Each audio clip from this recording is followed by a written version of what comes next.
Hey guys, and welcome to another ZBrush tutorial, and this time it'll be on how to speed up your workflow and with just a few quick tips here and there. So the first tip, right, so tip number one is going to be using duplication and just creating tools in general. So we can just watch my YouTube video, and as you can see, this is what I'm sculpting. I'm sculpting Octavia over here, and instead of creating new geometry every time, what I'm doing is I'm going to duplicate that, right? You can see me duplicating that piece, isolating that piece, and then just growing it out, and then I'm just creating the hair, right? You can see me duplicating it again, merging it and dynameshing it, and already I have the hair piece. Instead of bringing in a new sort of cylinder or something and trying to shape it, the shape was already there.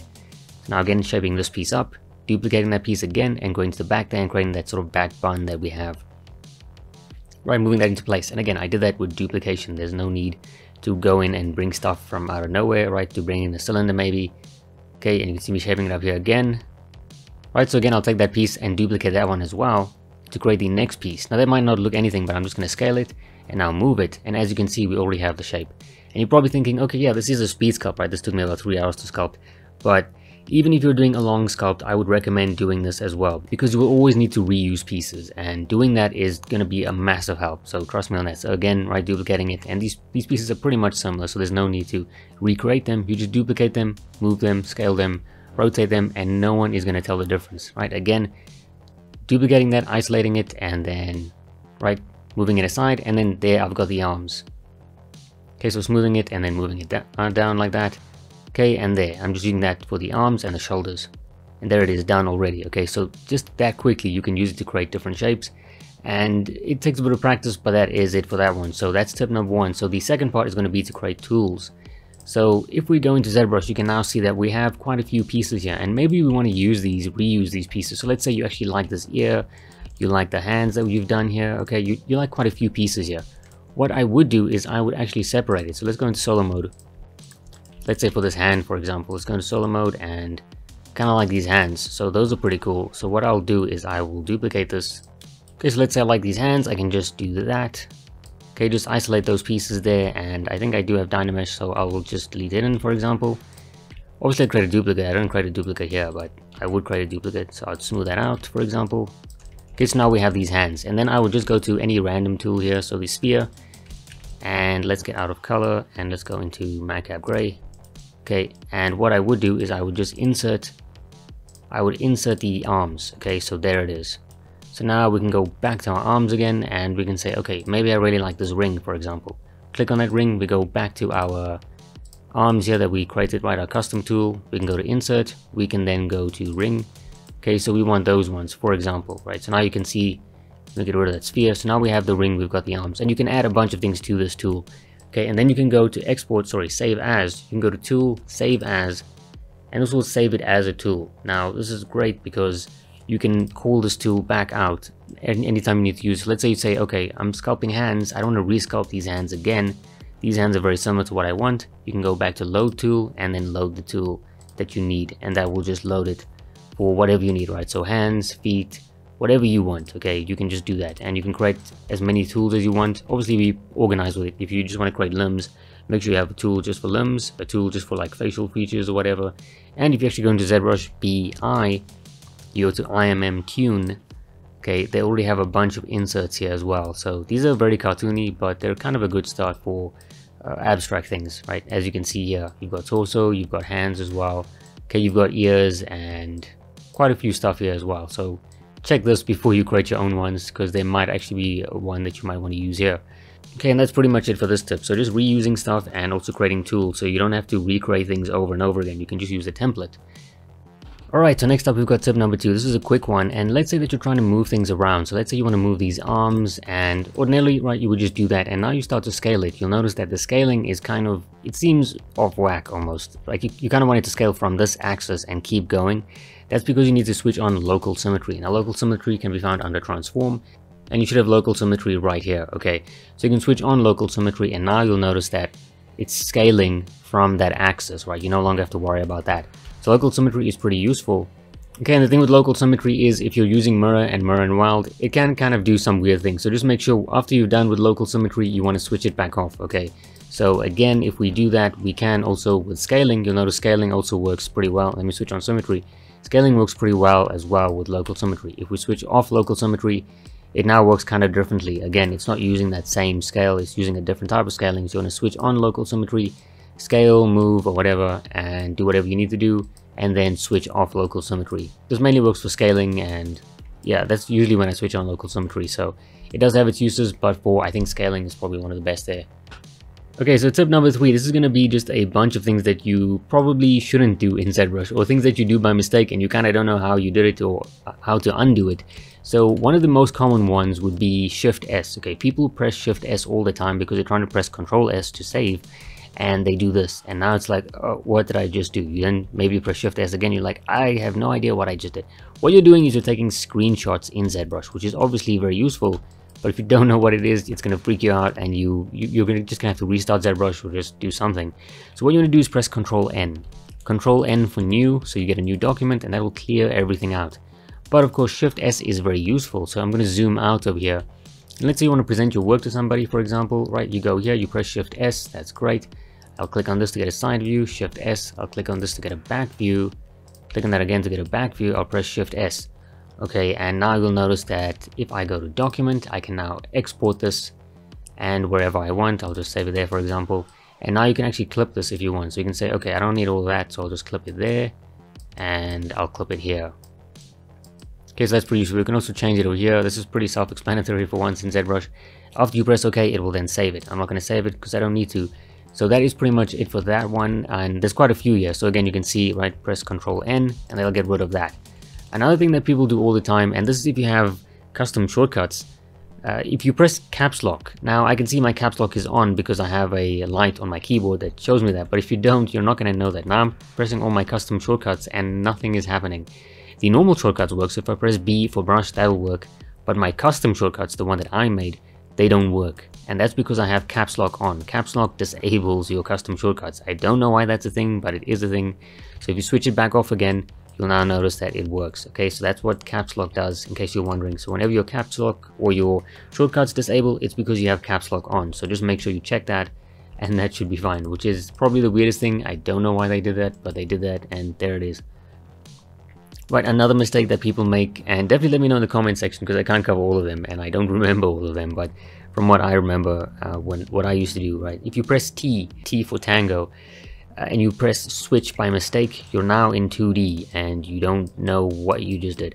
You basically got out of edit mode, and that's no problem. All you have to do is press Control-N to clear that, drag it out, and press T again to go back into edit mode. Edit mode is right here, okay, and you can switch and switch back, right, and well, switch, right, and that'll just do this, and you can switch back, and eventually, right, you will have this, and that will basically be like your screenshots. Again, just press Control-N and that'll get rid of that. Okay, another one I do all the time, and this isn't really a beginner mistake, it's just a mistake. Sometimes you click on your brushes and then you click on another one by mistake because you don't realize that you have it selected. Now that happens all the time, and you definitely don't want to do that. So what you want to do, if you have a custom setup, right, you want to go to your preferences, you want to go to config and say restore custom UI. You'll now notice that my clay buildup is back to where it is. Okay, and another thing that people do is they will use the stroke. Okay, so stroke, let's go here. Usually your stroke is docked over here if you're using the standard ZBrush UI. Now if you are using a brush, for example, let's say the mask lasso, and we want to mask, let's see, what am I on here? We hold down Control to click and drag, that's great. Now we want to use the mask pen, okay, we do that, and now we come on over here while we're holding down Control and we click on rectangle by mistake. Now we're like, it's doing that. I don't want it to do that. It's supposed to be a mask pen, but now it's doing, you know, kind of its own thing. I need it to go back to where it is. Okay, so what you want to do is hold down the Control button, click on the rectangle, and then go to freehand, and that should bring it back. Okay, so again, right, if you click on mask pen and you're just, you know, you're kind of experimenting, like, ooh, you know, I kind of like the rectangle, for example, or you hold down Control, you click on circle. Now you've got a circle, but it's only doing circles. That's not what you want. So again, hold down Control, click on the stroke menu, go to freehand, and now it's back to what it is. Okay, so you can actually control the types. Again, you can go to actually select lasso, hold down Control and Shift, and it'll do that, which is the default. But if you hold down Control Shift and go to circle, now you'll do circles, which is great. But if you don't want that and you clicked on it by mistake, hold down Control Shift and make sure you go back to lasso, Okay, lasso is the default, but it won't know that unless you click on it again because you customized it. So you can customize your stroke, right? Again, if you go to clay buildup, if you're on clay buildup, you can actually click on drag dot, and let's go to something else here like the waves. And if you start drawing on this, you'll notice it's kind of doing, it's like, what am I doing? It's not doing anything. There's like this thing there, and as soon as I let go, now it actually activates. And I don't think you can see that, so let me go to intensity. Right now you can see that there, okay, because you're dragging a dot, which is what you don't want. So click on that and make sure you choose freehand, which is the default stroke for most of your brushes, okay? So freehand will now give it, you know, your normal freehand stroke. Again, you can go back to your stroke, click on this. We don't have to hold control or anything because it's our normal brushes. So if we click on that, we can now go to color spray, for example. It'll spray that, which is great, but you get the gist of what this does, okay? So if you click on these, they have a different type of stroke and the type of shape that they have. And if you do mistakenly click on something and you don't want that, you can always come here to the stroke menu, right? Stroke, which is right here. And then you can kind of select, okay, I don't want that one. I want color spray. I want a circle. I want a rectangle. I want freehand. And that there will just kind of help you out as well. Okay, those were quite a few tips in one. So basically what you shouldn't be doing in case you do something by mistake. Alright, so next up we're actually going to make use of one of the don't do's from the previous tip, right? So using shift+s. Okay, so what we're going to do, press Ctrl N to get rid of that. What we're going to do is we're going to use it in conjunction with movie, and let's actually dock this. So I'm going to get rid of that one. We're going to go to movie, we're going to bring this over to the side here. We're then going to go to timeline and we're going to say show timeline. Now I already have a few here, and let's zoom out a little bit. What we can do, let's say that you like a certain position on your model. So let's say, you know, you're always looking at this position because maybe the model is facing this way and that's kind of the angle you're working from. To actually open up the file every time and then go, oh, okay, I need to find that angle. Yeah, that's the perfect angle there. To do that every time is kind of time wasting. And let's say you found the perfect angle and now you can't find it again. To get that angle all the time, what you want to do is, again, right, find that angle, whatever the angle is, bring up the timeline, and on the timeline, right, on this keyframes here, just click on any one of the keyframes. Okay, and you can actually delete keyframes by clicking and dragging them into the workspace or the document. And now we have that keyframe there. So now if I move this and I go to the keyframe, you'll now notice it snaps to that position. By the way, you can use your left and right arrow keys to snap to your keyframes. Okay, so we want to find another one. Let's say we like this angle here as well. I'm just arbitrarily choosing ones. So we'll click on that one, for example. It doesn't have to be on these lines. It can be anywhere on the timeline. Okay, another one. Of course, we probably want a side view, so we'll click on that. We want a back view, which makes no sense, so we'll click on that. And we definitely want a front view, so we'll click on that. Now if I use my arrow keys to move between them, it's the exact angle. Okay, that is very useful for finding your positions and working on that. And also make sure you either have perspective on or off, because if you have it on or off, it kind of changes the angle that you have. So just be careful of that. And now what you can do as well is you can, because you have that angle, you can now move this and you can take a screenshot, right? Shift+S. And now I can find another angle, so that one, I can zoom out. Obviously you want to make sure you're on the proper zoom level. Press Shift+S, and again, we can press Shift+S. This is a good way to save your angles, to save your model, just kind of to figure out where the model is. And again, if you want to place it in an exact position and always find that place, you can use your timeline. Now, this is kind of distracting, so I'll click off of show. The timeline is still there, it's just not being shown. And there it is, right? So as you can see, I can still use the timeline, okay? It's just not being shown up here, which is pretty convenient. Okay, so tip number 5, this is a pretty quick one. So let's say you want to create some, very quick spikes on this guy, for example, right? And you do this and you say, okay, this looks pretty good, but I want this to be a lot sharper than what I see here, because no matter how much I pull, it just keeps going and it gets sharper as I go, but that's like too much. So I need something that kind of sharpens as I go. So what you can do is select the move brush, go to brush, go to curve, okay, and then click on AccuCurve, not that one. Click on AccuCurve, okay, which is right here.